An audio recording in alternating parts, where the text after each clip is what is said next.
ঠিক একদিন আগে পশ্চিমবঙ্গের দাঁতনে বড়সড় রাজনৈতিক হিংসার অভিযোগে তীব্র চাঞ্চল্য ছড়িয়েছে।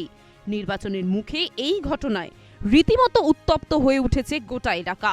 বিজেপি প্রার্থী অজিত কুমার জানার উপর হামলার অভিযোগকে কেন্দ্র করে শুরু হয়েছে রাজনৈতিক চাপানোউতর।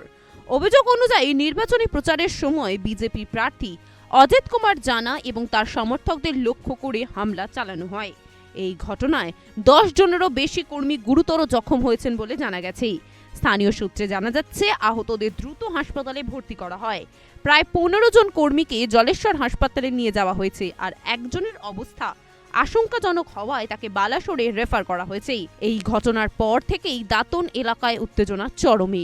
বিজেপির অভিযোগ, রাজনৈতিক প্রতিদ্বন্দ্বিতাকে হিংসায় পরিণত করা হয়েছে এবং ভোটের আগে ভয় দেখানোর চেষ্টা করছে তৃণমূল। ঘটনার প্রতিবাদে মোহনপুর থানার সামনে বিক্ষোভে নামে বিজেপি কর্মীরা। তাদের দাবি, দোষীদের দ্রুত গ্রেফতার এবং এলাকায় নিরাপত্তা জোরদার করতে হবে। অন্যদিকে শাসক দলের পক্ষ থেকে এই অভিযোগ সম্পূর্ণ অস্বীকার করা হয়েছে এবং ঘটনাকে রাজনৈতিক উদ্দেশ্য প্রণোদিত বলে দাবি করা হয়েছে। ভোটের ঠিক আগে দাঁতনের এই ঘটনা রাজ্যের রাজনৈতিক পরিস্থিতিকে আরও জটিল করে তুলেছে।